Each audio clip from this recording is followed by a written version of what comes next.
At the height of the summit, when the hall above the gas giant burned with 100 banners and 1,000 quiet hostilities, Admiral Tariq Elbaz sat very still. He knew he was being watched. His uniform was newly cut, his rank patch freshly inked into the fabric, but what held the attention of the gathered powers was not the man. It was what he represented, a young civilization that had climbed from a single gravity well into a sky already full of ancient neighbors. On the mezzanine, diplomats of the Heliox Compact traded soft remarks through filtered masks. Along the far wall, the Kelzari Ascendancy's envoys stood serene and calculating, their long fingers folded. Between them, members of smaller polities shifted restlessly, sensing the drama to come. At the edge of the central dais, broker Chask of the Vraach Syndic smiled with a mouth full of mirrored teeth. If his pulse beat any faster, only he knew. This, he believed, would be one more profitable moment in a long career of profitable moments, and the prey did not realize they were prey. Lucien Baye, humanity's chief diplomat, felt the chill of that smile and did not like it. His eyes flicked to Tariq's, looking for the subtle cues in his old friend's posture. Tariq's face was impassive, but Lucien knew his mind moved in quick, hard lines. Earth needed ships. Without them, the colonies would remain vulnerable. Every mining outpost and farming station a potential bargaining chip for stronger neighbors. The Syndic understood this. That was why Chask had come. "Admiral Elbaz," Chask said, his voice carrying effortless charm, amplified by the hall's acoustic lattice. "You join us at an opportune moment, a convergence of need and generosity." Around the chamber, eyes narrowed or widened according to nothing more complicated than self-interest. Heliox analysts silently recorded every word. Kelsari observers gauged potentials and risks. Tariq inclined his head. "Broker Vel, Earth appreciates the Syndic's attention." Tariq already disliked the entire arrangement. The Vraach Syndic was not an empire in the traditional sense. It was an organism of contracts and coercion, a predatory economic engine wearing a diplomatic face. But when one lived in a neighborhood populated mostly by wolves, sometimes one negotiated with the least hungry one. Chask activated a holo. Dozens of warships spun in slow rotation above the dais, silhouetted against the hazy curve of the gas giant below. "The Broken Crown Fleet," Chask announced, "decommissioned under the Salvagers Accord. Structurally intact, functionally dormant. A full armada, Admiral. More tonnage than your entire current defense force." Gasps rippled through some of the smaller delegations. Heliox representatives shared a glance. They had offloaded plenty of decommissioned ships before, but never a battle group of this scale to a newcomer. Strategist Halener of the Kelzari, standing on a raised platform with her colleagues, watched the projection with hooded eyes. Halener's first thought was that it was too much, too soon. Either the Vraach had changed their style, or there was a hook hidden somewhere deep in the offer. Lucien Baye raised a hand. Under the Accord, such assets must be inspected by independent teams before transfer. We'll require access to the original maintenance logs and deactivation records. Chask's smile did not falter. "Of course, all documentation will be provided. The hulls are old, but the frames are sound. You humans, I am told, are quite gifted with repairs. Making the dead walk again." He made it sound like a compliment. Tariq heard the condescension under the sugar. Earth's models, run 100 different ways by 100 different committees, had all pointed to the same dilemma. Without a substantial increase in naval strength, their outer colonies would remain subject to pressure and accidental trespasses. They could not build fast enough. They could not buy new ships at prices set by empires that saw them as amusing curiosities at best. Here was an answer: a fleet at a scrap price. Here also, almost certainly, was a trap. In Tariq's mind, time compressed. He recalled briefings, population charts, threat projections. He saw children on Luton Station staring up at a sky they thought was safe. He saw the studied boredom of Heliox and Kelsari attendees, who fully expected humans to be outplayed in their first major deal. He sensed the mood of his own delegation, wary eagerness, hope. He looked at the floating armada once more. Old warships, yes, but heavily built, with lines that promised survivability even in catastrophic engagements. Shells, perhaps, but shells that could be filled. Lucien leaned closer, voice low. We push for more inspections, more time. We do not have time, Tariq answered inwardly, though his lips did not move. Aloud, he said, Brokerville, Earth will review the documents. If the Accord's conditions are met, we will proceed. A small line entered the corner of Lucien's mouth. Resignation and understanding, braided together. The hall's atmosphere shifted. Syndic Prime Sarai Nul, watching from a private balcony high on the wall, allowed themselves a satisfied exhale. This would go as planned. In official text over the next day, the deal was codified. Compensation was agreed. Timeframes were set. The Broken Crown fleet would be towed to a remote salvage hub in Perdition Reach and formally handed over. Zoned legalese wrapped lethality in reassuring words. The Salvager's Accord, drafted in back rooms across decades, provided the Syndic all the shelter it needed. By the time the summit recessed for the evening, some thought history had just been made. Others thought a footnote had been written. Almost no one suspected that a new story had begun, and that the most important part of that story would not be the bargain itself, but what humanity would do with it afterward. On the slow shuttle back to his quartersphere, Tariq mentally traced the road ahead. He knew he had just gambled Earth's future on the promise of broken metal.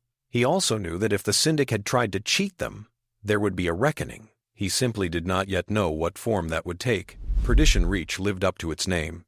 It was a wound in space where shipping lanes bent away, a broad region scattered with ship bones of wars and collisions long past. Fields of broken hulls drifted amid clouds of metallic dust. The salvage station Locus Nine hung at the center like a spider in an old web, its arms and gantries spreading across half a kilometer, lights winking against a backdrop of tumbling debris. Commander Elian Rocha loved it. From the first moment he had arrived months before, he had felt the peculiar joy that only wreckers and engineers understood the potential hidden in the ruined and discarded. Locus Nine was a reliquary of failure. To Elian, it looked like a library. He watched from the command ring as the first of the Vraach hulls arrived. The Broken Crown fleet, warships once resplendent in Syndic colors, now drifted under escort tugs. Their paint was scarred and faded, their engines cold. Some bore entire sections ripped away, leaving exposed ribs against the stars. Their formation, if it could be called that, was ragged and loose, like a funeral procession run on a budget.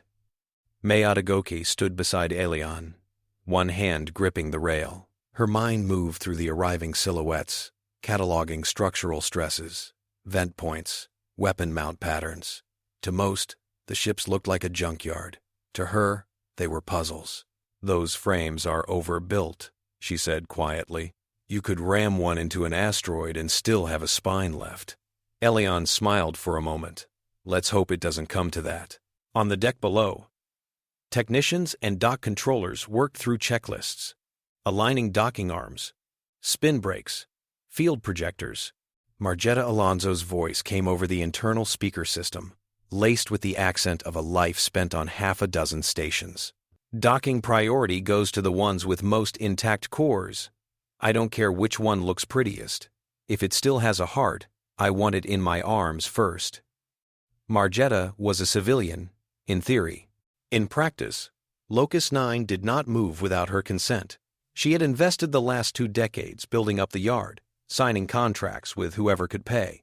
When Earth's Reclamation Corps came waving a government charter and a bulk contract for refits, she had signed before they finished the first paragraph. She had not expected the Syndic to be providing the raw material. She had also not expected the deal to be this bad. Within days, preliminary inspections returned sobering results. May cracked open access panels on the first battleship hull, ESS Indomitable to be, and found corrosion where there should have been reinforced fiber. Reactor sleds had been removed entirely from several cruisers, leaving only placeholder connectors. Turrets that should have been heavy thermal lances had been replaced by hollow mocks gummed up with sealant. Someone stripped them on the way out, she told Elian, as they floated in the half-gravity belly of the ship. Not just parts, Whole systems. They signed off, decommissioned, and dormant in the Accord, but they sold us empty shells. Elian's jaw tightened. We expected damage, not fraud. May shot him a glance. You expected fraud. I expected a new swear word for each surprise. In truth, Elian had indeed expected some level of falsehood. No one in their right mind believed the Syndic would hand over a fully functional fleet at scrap prices. But as teams spread through hull after hull, the pattern that emerged was worse than mere neglect. Rina Kovalenko, hunched over a bank of diagnostic screens in Locus Nine's data nest, saw the deeper pattern first. Rina's eyes tracked columns of code and network pulses like a musician reading a familiar score. The more she watched the Vraach system sputter against her probes, the more an unwelcome realization coalesced. These ships were not simply broken. They had been wrecked with intent. "Pause that cycle," she told the technician next to her. "Hold the ping." On the main display, a view of a frigate's central bus lattice hung in false color. Ghostly threads mapped logic pathways and circuit interfaces. A faint pulse, barely above background noise, had appeared in the lower right quadrant. It was repeating, waiting for a response. Rina began isolating it, her fingers moving over the interface with practiced efficiency. The pulse had an address header that did not map to any subsystem on the ship itself. Instead, it pointed outward, a compressed destination tag that matched nothing in Earth's registries. She asked herself what she would do if she wanted to hide a leash inside someone else's dog. She peeled layers off the signal, coaxing it into revealing its structure. The pattern was neat and ruthless. A call home, a status report. Somewhere, a control node waited to hear from its missing toy. When Elian arrived, Rina walked him through it.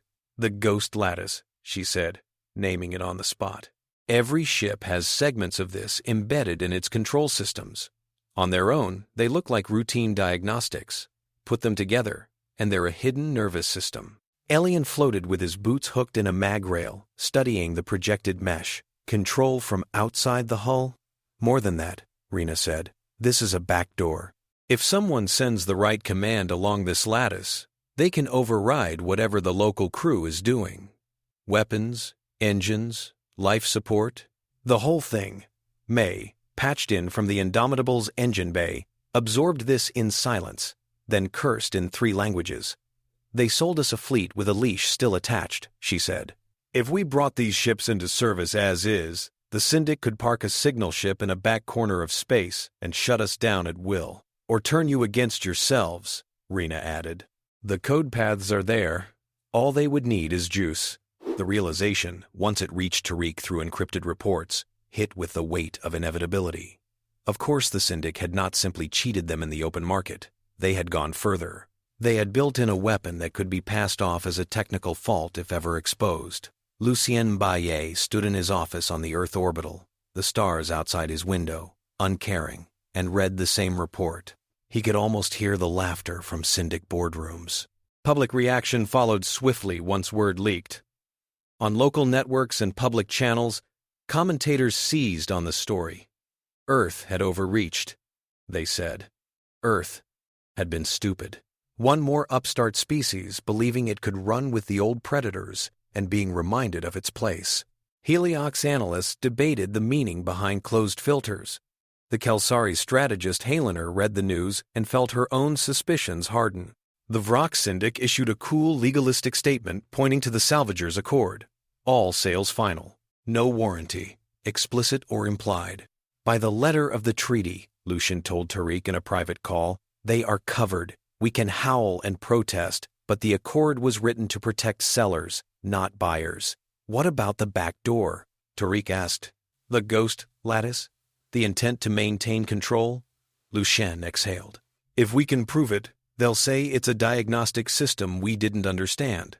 Miscommunication. They'll offer to disable it for an additional fee. Our outrage will amuse some, annoy others. No one will go to war over a scrap deal gone bad. He paused, then added, the worst part is, they're right. We cannot afford that war. Not yet. In Perdition Reach, aboard the Indomitable's half-lit bridge, Elian watched compressed footage of news cycles and felt the bitter sting of humiliation on behalf of billions. He knew that if the story ended here, this would be the memory the galaxy kept of humanity's first big purchase, an expensive comedy. He also knew that Elian Rocha had never been content to be the punchline of anyone's joke. He went to see May in a sphere of flickering light and exposed conduits where the ship's main drive would one day burn. "How bad is it?" he asked. She wiped sweat from her forehead, leaving a streak of sealant. "Bad," she said, "but not hopeless." In May's mind, the sabotage was grist for innovation. She had grown up on an orbital slum ring that had never had all the parts it was supposed to. Making do with less was her native language. "They've gutted the reactors from most of the bigger hulls, but we can mount our own cores in modular cages. Structurally, the frames are solid. Some of the armor is actually better than anything we can cast ourselves. The drives," she scowled, "the drives are spiteful." "Spiteful?" May kicked off the deck and drifted past an open drive housing, knocking on its inner rim. "Spite drives," she said. "Sabotage to fail catastrophically under combat loads. You see that overtuned phase inductor? That's not an accident. And the thermal bleed channels were deliberately narrowed. The first time someone pours full power through these, they'll cook themselves. They wanted us to use them, to take these ships into a fight, to have them blow around us, or to hold us under threat," May said. "If they keep the only working ships of this class, they know exactly how they fail." "What if we don't let them?" Elian asked. May looked at him, eyes suddenly very bright. She had been turning that same question over in her mind for half a shift. "If we strip the drives to their frames," she said slowly, "rip out the overtuned pieces, install our own control loops and stress the housings, we can kill the sabotage. And because we'll relearn every screw, we'll know these units better than the original designers." "And the Ghost Lattice?" Elian asked. Rina's face appeared in a small display, patched into the conversation. "We keep it," she said. "We turn it." Elian lifted an eyebrow. Rina explained. "The lattice connects every major system. It's a hidden bus network intended for control from outside. If we fully understand it, we can do more than just block external commands. We can bend that architecture into a weapon of our own, broadcast back into their networks." Elian listened, and in his mind, the salvage yard shifted from being a pile of compromised scrap to being the foundation of an opportunity. Later, when he brought the proposal to Tariq, the Admiral read through it twice, then a third time. He saw risks piled on risks. He saw the glimmer of an opening that might never come again. "If this fails," Tariq said quietly, "we will have spent the rest of our defense budget chasing ghosts in broken hulls. Our rivals will whisper that we burned our last credits in an obsession with revenge. If we do nothing," Elian answered, "we remain a punchline. If we succeed, we rewrite the joke." Tariq's decision formed in the space between those words. "Officially," he said, "the Broken Crown fleet is scrapped. We admit the loss, we protest, and are rebuffed. The galaxy shakes its head at our naivete. Unofficially, you will build me a fleet from these ruins. And if you find a way to reach through that lattice and grasp the Syndic by the throat, you will take it." He authorized black budget allocations. He reached out to the Heliox Compact, who were only too happy to sell obsolete reactor cores at a discount, and to the Kelzari Ascendancy, where strategist Halener listened, and then requested access to all resulting data in exchange for quiet non-interference. In her own office, Halener considered. She did not care particularly about Earth's pride. She cared about the Syndic's growing weight on the balance scales she watched so carefully. If humans were genuinely mad enough to take a swing at that weight, she wanted to see what new fulcrums they might invent. She sent a simple response. "The Ascendancy will observe." Work began on Locus 9 in earnest. The civilian yard transformed into something halfway between a battlefield clinic and a cathedral workshop. The ESS Junkyard King, a patchwork command and repair ship assembled from 3 lesser freighters and a lattice of gantries, became the beating heart of the operation. Around it, Indomitable, Frontier Dawn, Kepri, and a dozen other hulls spun slowly, each at a different stage of disassembly. Human crews in patched pressure suits swarmed through corridors and along external plates. Welding sparks lit up the dark like storms in miniature. Modules moved on tugs and cables.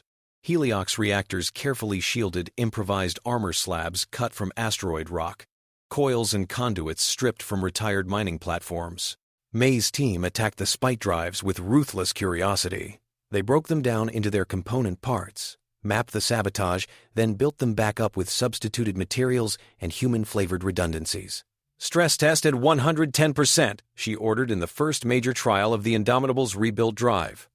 On the Junkyard King's control deck, Elian watched the readings climb. Heat, vibration, power output.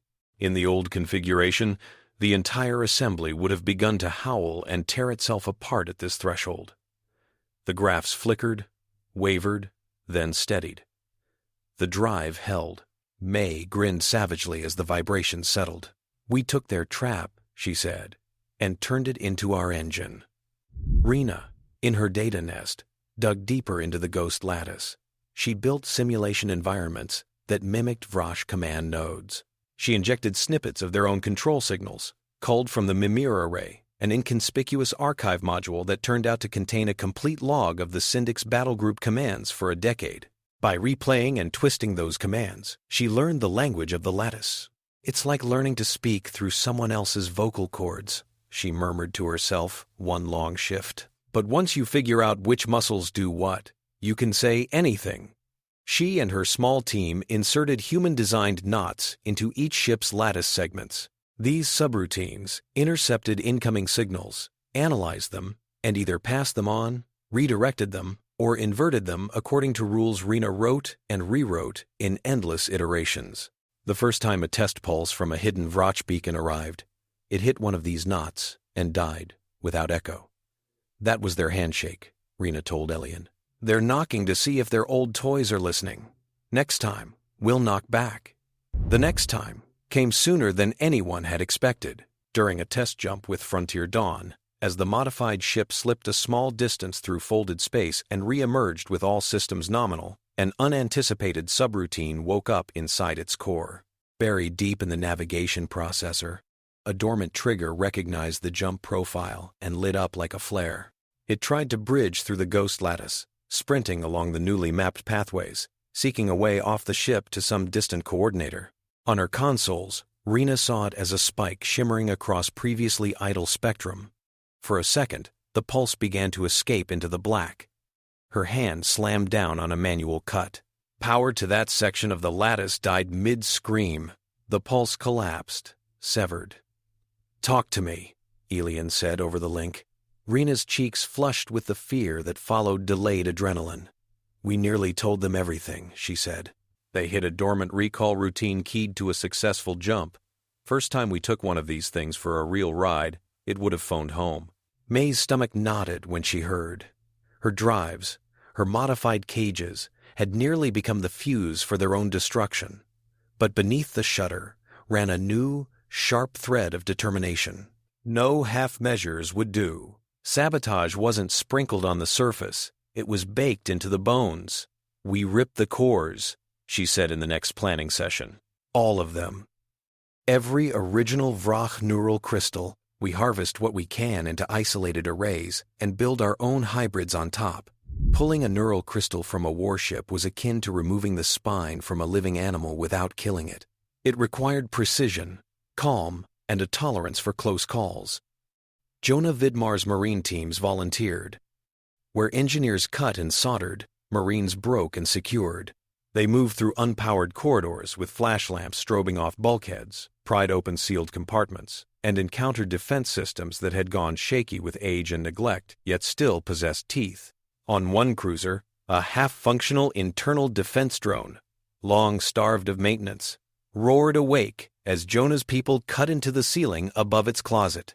It lurched out on sparking limbs, spitting sublethal rounds more dangerous for their unpredictability than for their design. Jonah put it down with a single, perfectly placed shot. Inside the drone's shell, they found another lattice node, one not listed in the schematics. "Paranoid, aren't they?" Jonah muttered. They didn't trust their own crews. They trusted their own control, Rina said, listening in. Same thing to them. One by one, ship by ship, the original Vraach cores came out. They were mounted in shielded racks on the Junkyard King, where Rina and her people studied them like dangerous fossils. The Mimir array, linked to the cores through strictly one-way channels, bloomed with data. Patterns emerged. Hidden codes, emergency overrides, region-wide kill switch protocols. One such protocol, once decoded, made Rina's mouth go dry. If they think a ship has been compromised, she told Elian and May in a quiet briefing, they don't try to recapture it. They send a signal that tells the core to cascade into overload. It tears itself apart and takes half the ship with it. Do we have the pattern? Grav the Prezi. With it does say, Creow. One stay. In display. May asked. Yes, Rina said. And we can teach our hybrids to read it as something else. An instruction, not a death sentence. May understood instantly. We can turn their biggest hammer into our chisel. The Gatefold Engine firmware was born from that realization. May built it as a drive control layer. Rina laced it with signal interpretation routines. Now, when a Vraach kill switch pattern came in, human ships would not explode. They would listen, decode, and map. Tariq came to Locus 9 in person as the first ships of the rebuilt fleet spun in slow testing maneuvers. Standing on a temporary gantry near the Junkyard King's viewing port, he watched Indomitable roll to present her patched flanks. The hull bore scars and mismatched plates. Human steel bolted to Vraach alloys. Asteroid stone fused to old ceramic. She was ugly by traditional standards. To Tariq, she was beautiful. He thought of all the reports that had crossed his desk, the derision from other delegations, the quiet concern from those who actually feared the Syndic. He thought of the children and technicians and farmers the Syndic was certain Earth could not protect. He thought of the backdoors and bombs hidden in these gifts. Operation Broken Crown, he said at last. The name fit too well to be changed. The ships had come from a Syndic battle group that once executed a warlord whose emblem was a jagged crown, breaking it on a live broadcast. Now, those same ships were being resurrected to take a swing at the Syndic's own head. Elian, May, Rina, Jonah, Margetta, Lucien by secure channel, and strategist Halloner, patched in as a calm Kelzari silhouette, gathered around the projection. Tariq laid out the plan. The Syndic still believes we have nothing but these broken hulls, he said. They are certain we cannot bring them to combat readiness before our budgets and patience run dry. They're also certain that if we somehow manage it, they can trigger their hidden controls and shut us down. He nodded to Rina. That is no longer true, she said. The lattice is ours. Their commands will not reach us, and we can send our own through their channels. Halloner listened, her eyes unfocused as she imagined the reverberations beyond the immediate. Golf ball-sized models of possibilities rolled in her mind. Each ended somewhere different on the board of power. In almost all of them, a Syndic weakened by internal chaos left fewer shadows on Kelsari borders. What do you intend? Halloner asked. Tariq answered plainly. We will invite an attack. He explained how Earth would appear to retreat, pulling visible ships from exposed colonies, scaling back overt patrols, how they would broadcast discontent through channels they knew Syndic analysts monitored, complaining about the loss and the injustice, projecting bitterness and helplessness. They will see us licking our wounds, Tariq said. Brokervel will urge his masters to make an example of us, to punish us for daring to complain about the terms, to discourage others from questioning their deals. Margetta snorted. They'll come here, she said. To my yard. They'll want to smash the place where we tried to rebuild their trash. Tariq nodded. Exactly. They will jump a task force into Perdition Reach, expecting to find undefended salvage stations and a few unarmed tugs. What they will actually find, Elian added, is a cluster of familiar-looking hulls broadcasting old friend codes. The Broken Crown fleet would greet its original owners. Then, if everything worked, it would betray them. And after that? Halloner asked. Tariq's gaze went to the projection of a single, massive ship, the Splinter Crown, the Syndic's command citadel around Karzal Prime. After that, he said, we go for the head. When the trap finally sprang, it happened in the cold silence of interstellar space, with the suddenness of a door kicked open. The Syndic task force emerged from fold space on the dense fringes of Perdition Reach. Their ships were sleek, where the human hulls were patched, their formation crisp and confident. Their mission orders, signed by Sarai Nul themselves, were straightforward. Cripple Earth's salvaging capability, show the upstarts their place, then withdraw before Heliox or Kelzari monitors felt compelled to inquire too deeply. Chask had argued that humiliating Earth again would reinforce the lesson from the failed fleet sale, that no one cheated the Syndic, not even by accident, not even by complaining about terms. He did not know how much his own smugness had contributed to what followed. As the task force settled into combat spread, their sensor webs reached out and painted an unexpected scene. Ahead, scattered among the debris fields, drifted warships with Syndic hull profiles. Their transponders, when queried, presented old, valid IDs. For a heartbeat, confusion flickered in the Vraach flagship's command bay. "How are they here?" an officer demanded. "Those frames were towed out. They should be under human control," a more seasoned controller answered. "The newcomers must have tried to activate them without proper procedures. Look at their vectors. They're barely holding shape." Indeed, the human-controlled ships were wobbling in their orbits, thrusters misaligned, their formation ragged by design. Panels hung open in some places. Power profiles were irregular.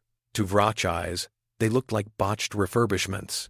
On the bridge of ESS Indomitable, Elian floated in the harness, breathing slow and steady. His heart pounded, but his mind cut through the anxiety like a beam.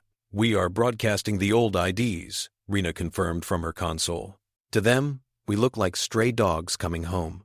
Jonah's Marines waited near airlocks and armored pods, their faces calm in the measured way of people whose fear had been burned off in training drills and long nights. May stood in the engine control sphere, one hand on a manual override rod, feeling through the deck the subtle hum of the rebuilt drive. She knew exactly how much power she could pour into the coils before the limits. Those limits were further than any Vraach engineer would have guessed.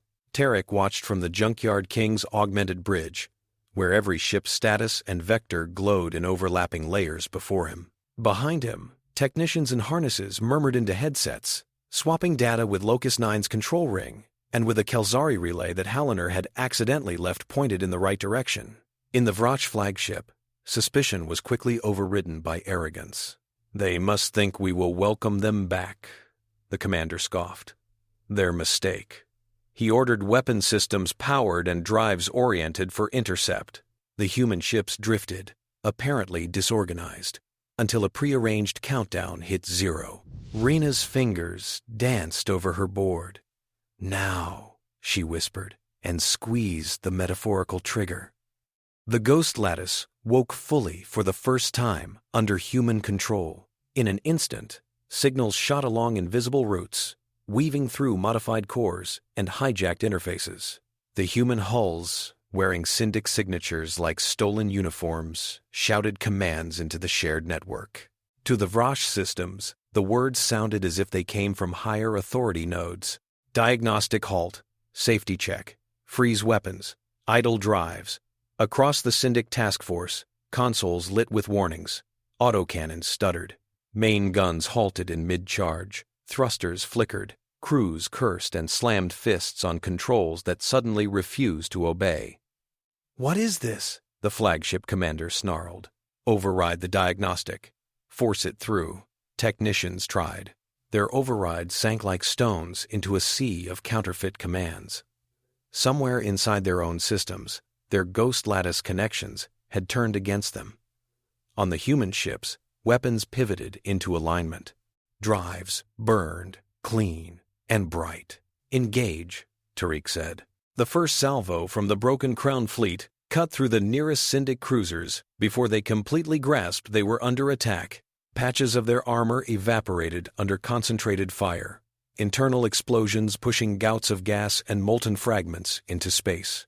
Jonah's teams launched in armored boarding pods, riding the burned-out wake of the initial barrage. Using the Lattice's seized pathways, Rina opened and closed airlocks and internal doors just enough to shepherd the Marines through. On one captured destroyer, Jonah led the team straight to the core control node. There, behind a wall of panicked, half-trained crew who had never expected to fight boarders inside their own ship, they found the command crystals and the lattice interface. Jonah thought, as he pressed the muzzle of his rifle under the last defender's mandibles to make him drop his weapon, of the debt being paid. On the Vraach homeworld, reports of the engagement reached Karzal Prime minutes later through priority channels. Sarai Knoll watched raw feeds and telemetry. At first, they did not believe what they were seeing. Human-marked ships moving with Syndic grace. Syndic-marked ships freezing like machines whose strings had been cut. This was precisely the nightmare scenario the Ghost Lattice had been designed to prevent. Send an emergency override, Sarai ordered. Use the highest clearance. We cannot lose that task force to corruption. Technicians composed the signal. It was a pattern never meant to be seen by outsiders. A concentrated command beacon expressing one simple idea in the language of lattice and crystal.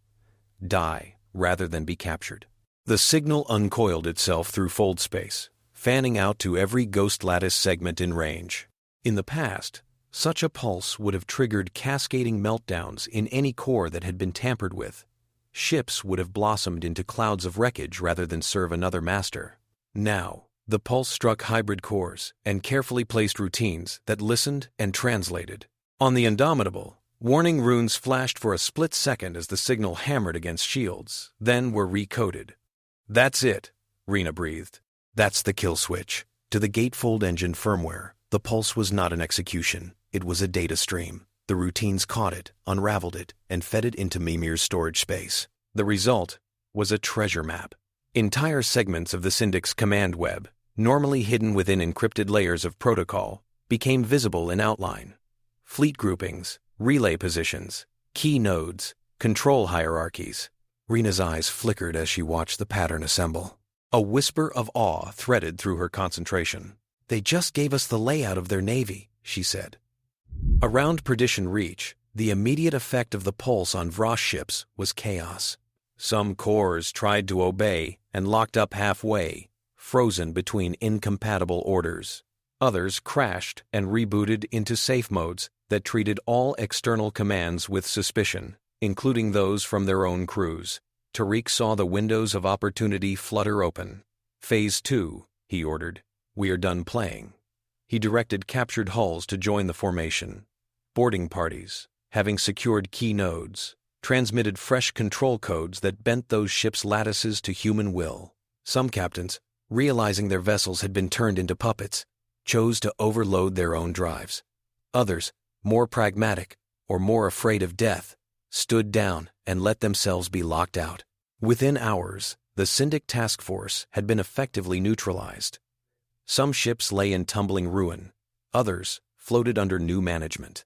Elian, May, Rina, Jonah, and Margetta stood or floated in their respective stations, sharing a single, silent understanding. The trap had worked. They had taken the very weapon meant to enslave them and aimed it back up the leash. There might never be a second chance like this. Tariq knew it. On a secure line to Earth, Lucien's voice came through tight and low. You are about to escalate from a local engagement to something much larger, Lucien said. Tariq looked at the latest output from Mimir. It showed the Syndic's main node, the Splinter Crown, in orbit above Karzal Prime. Around it, layered defense grids and patrol routes. He imagined leaving things here, with one fleet humiliated in exchange for another. He imagined the Syndic regrouping, learning, closing weaknesses. He imagined them laughing again someday, savaging some other newcomer. If we stop now, Tariq said, we have merely bloodied their nose. They will grow new teeth. We have their codes. We know their pathways. If we do not use this moment, we will never see its like again. Lucien was silent for 3 heartbeats. Then, quietly he said, then do it thoroughly, and remember everyone who will live or die because of how you choose to finish this. He did not say, do not become what you fight. He did not need to. Tariq's own conscience whispered it. Strategist Halloner, watching from a Kelzari transfer node, saw the data stream from Perdition Reach and understood the scale of what was now possible. Her people had always believed in careful, incremental moves. Here was a species willing to leap. She sent a cautious green light for the minimal assistance she had promised. Kelzari array ships began broadcasting discrete jamming patterns into Syndic communication bands far from the main routes, just enough to introduce delay and confusion. Tariq assembled the Reclamation Armada. Indomitable, Khepri, Frontier Dawn, Junkyard King, and every other rebuilt hull that could spin up drives pivoted as one. Captured Vraach ships slid into the formation, now bearing temporary designations and running on human-modified cores. Astra-welded armor patchwork gleamed dully. To outside sensors, the Armada looked like a ragtag collection of mismatched warships. To those inside, it felt like a single, angry fist. "Set coordinates," Tariq said. "Karzal Prime." May poured power into the drives. The Gatefold Engine software whispered to spacetime in a slightly different way than the original Vraach designs, nudging transitions along paths that saved fractions of a second here, slivers of instability there. It was not much, but across so many jumps and so many ships, the cumulative edge was real. The fleet slipped into folded space.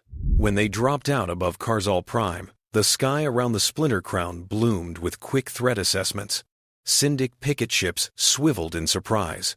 Outer defense buoys tagged the incoming group as friendly lattice codes matched known patterns for the Broken Crown fleet and associated escorts. Internal systems, obedient and ancient, relayed that information up the chain. For a brief, crucial window, the Syndic's own arrogance shielded humanity more effectively than any stealth field could have. Sarai Newell paced in the Splinter Crown's control tier as fresh data arrived. They had only just learned of the disastrous engagement in Perdition Reach. Now, against all expectation, those same hull markings appeared in home space. How? They asked aloud more to themselves than to any subordinate. How did they get here so quickly? On the Indomitable's bridge, Tariq watched the layers of Syndic defense come alive. Weapons powering, drives flaring, patrol routes shifting. They would not have long before the mask slipped. "Proceed calmly," he said over fleet comms. "On my mark." Human ships held their course, broadcasting status updates along the Ghost Lattice like well-behaved members of the Syndic war machine. They reported false damage, false system checks, fictitious codes indicating authorized inspection protocols.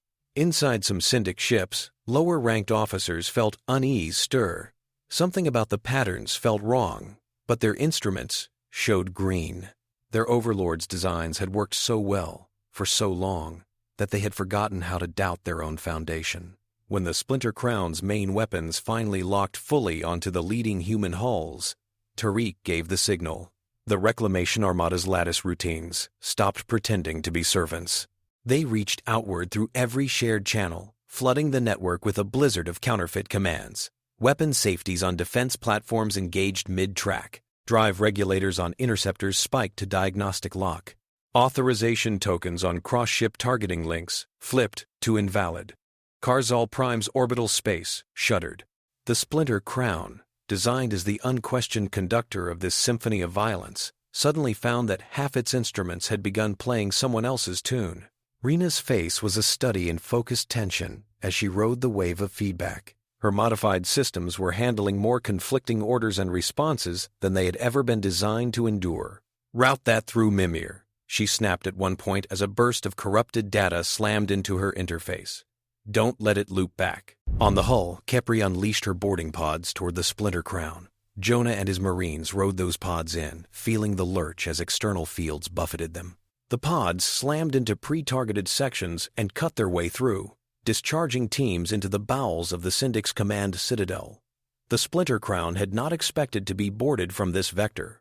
Its internal defenses were arrayed to repel saboteurs from below or commando drops from above, not heavily armed intruders entering on friendly IFF codes. Rina, wired into the lattice, held doors open or slammed them shut, turning corridors into safe channels and blind traps. Jonah's people cut security nodes and stunned defenders with crisp, disciplined bursts, ducking under fire, leaping through sudden gravity shifts as the Splinter Crown tried to shake them off like fleas. Sarai Newell felt the ship lurch under them. Status, they demanded. Multiple unauthorized accesses within the hull, a control officer blurted. Boarders, armed. Internal drones some are not responding. Command routines are conflicting. Purge the lattice, Sarai ordered. Cut every external connection. If our own ships must fight blind, so be it. I will not have our core compromised. The order came too late. Jonah's team reached the splintered threshold of the central command chamber, where the main lattice node pulsed behind layers of armored glass and energy fields. They took casualties on the approach. Elite guards fought with the desperation of those whose entire hierarchy was under direct attack. Inside the chamber, shimmering control columns rose from floor to ceiling, threads of data flickering through them. At the center hovered the core crystal cluster compact, beautiful, lethal. Rina's voice came through Jonah's earpiece, tight with effort. You'll see a panel on the far right, she said. Behind it is the primary lattice anchor port.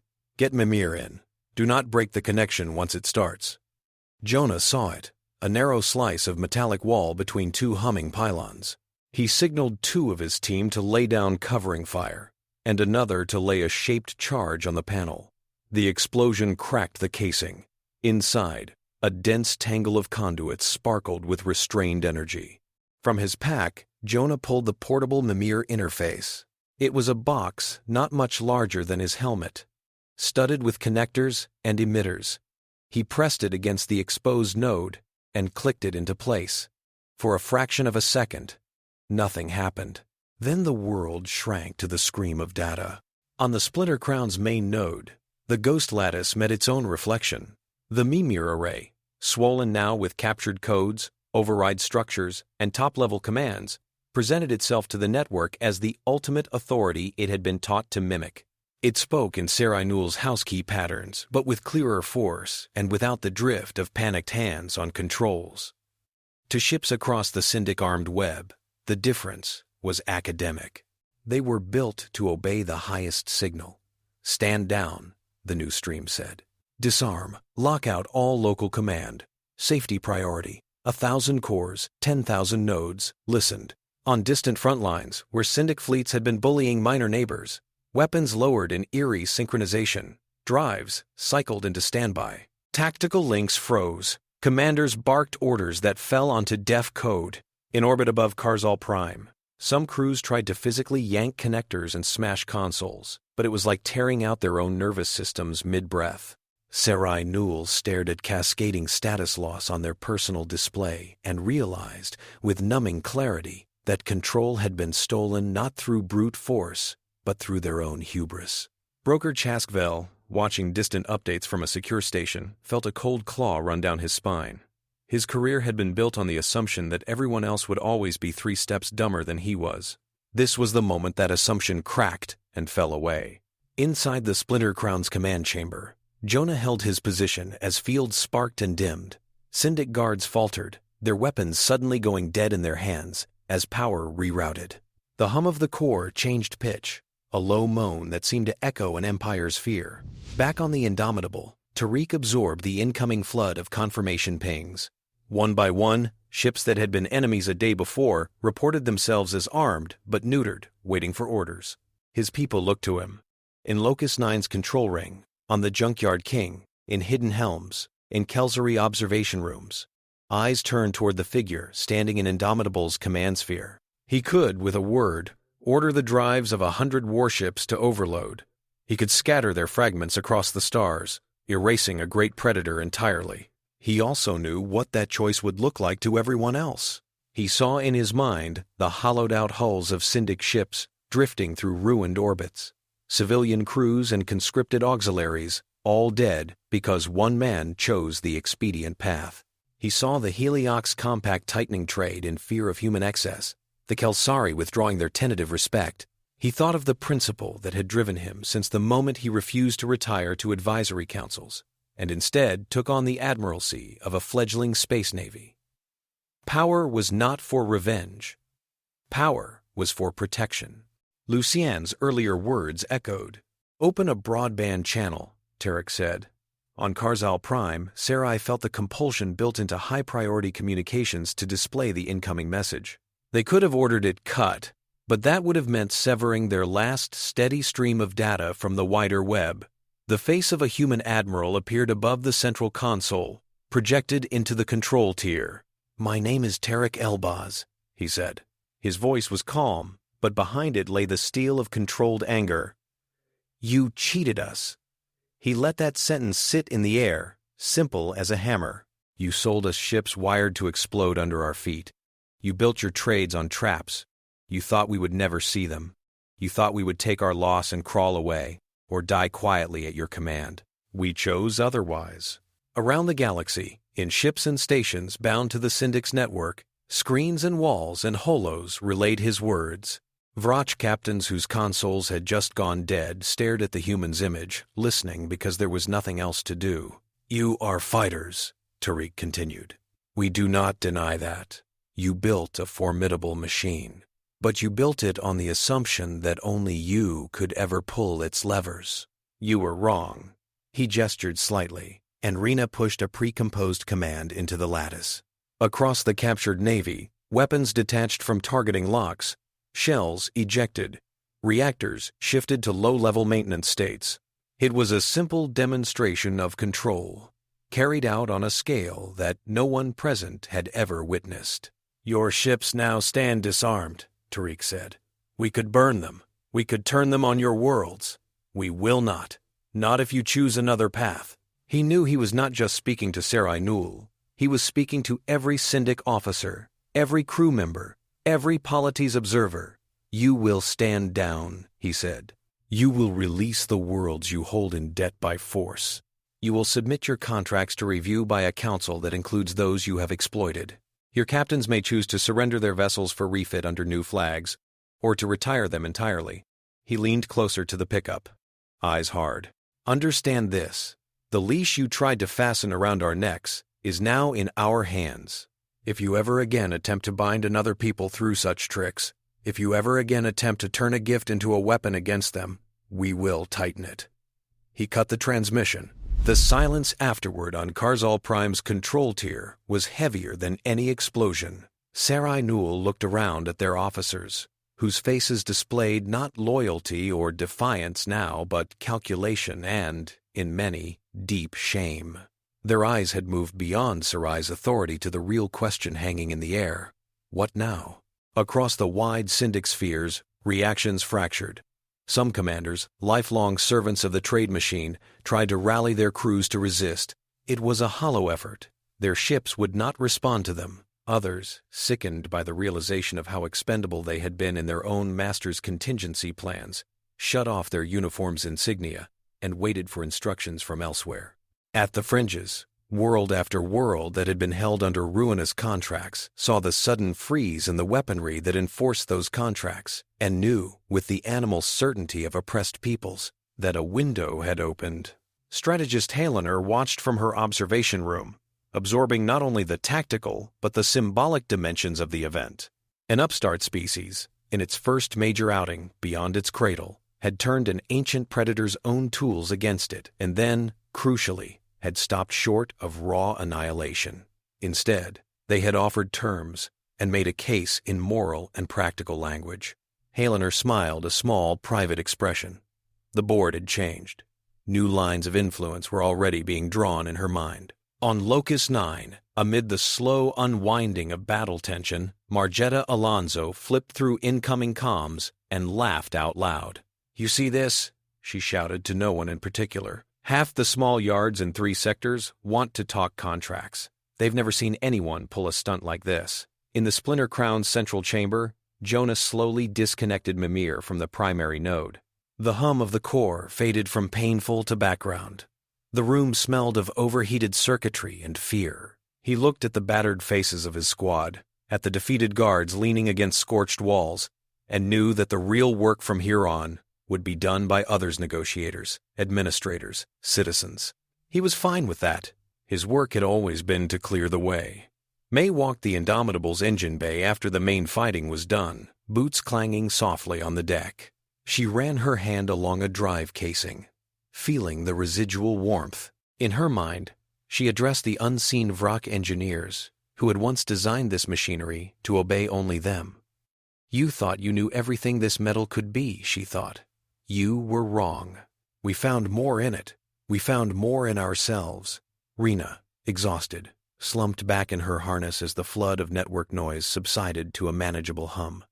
In the corner of her display, Mimir's utilization meter ticked down from a frenzied peak. Her thoughts wandered briefly to the moment that had changed everything. A hidden backdoor, a spiteful piece of code. She had taken that malice and turned it into understanding. It struck her as fitting for her species. Earth's official statements in the days that followed were measured, even as news networks across the stars filled with footage of crippled Syndic ships, liberated ports, and astonished analysts from Heliox to Kelsari space. The Vraach Syndic, once a monolithic threat, began to fracture into smaller blocks, some eager to integrate into a new order, others clinging to old ways. Without control of their navy, they could no longer enforce their more predatory contracts. The Salvagers' Accord was amended for the first time in living memory.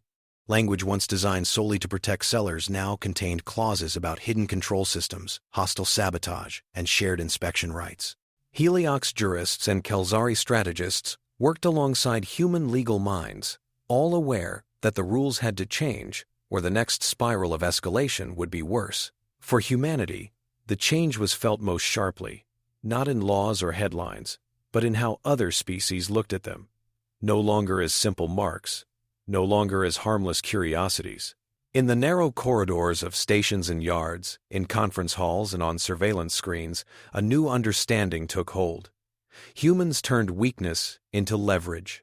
They took what was left at the curb and rebuilt it into something no one had anticipated. On Locus 9, some weeks after the war's central blaze had cooled into negotiation embers, Elian walked along one of the outer gantries and looked out over the yard. The Reclamation Armada hung in the black like a fleet of patched ghosts. Some ships bore fresh colors, their lines smoother where repairs had been completed. Others still showed raw welds and mismatched plates.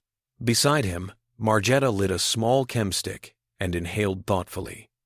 "Think they'll try that trick again?" she asked. Elian knew who she meant. "The Syndic?" he said. "Maybe not in the same way, but someone will.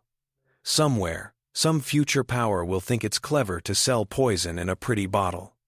He watched a small tug haul a battered frigate into a new berth. "And someone from Earth," he said, "will be there with a wrench and a neural probe, ready to take it apart." May's laughter floated up from below, as she argued with a junior engineer about stress tolerances. Rina's voice drifted faintly through a nearby open comm, directing a test of lattice routines on a newly captured hull that would be turned into a training vessel.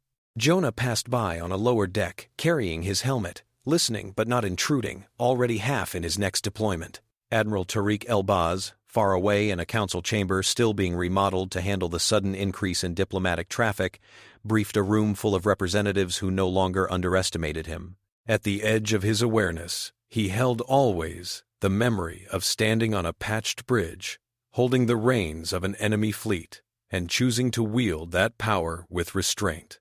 He intended for that choice, even more than the clever engineering or daring maneuvers, to define what it meant, in this new era, to be human.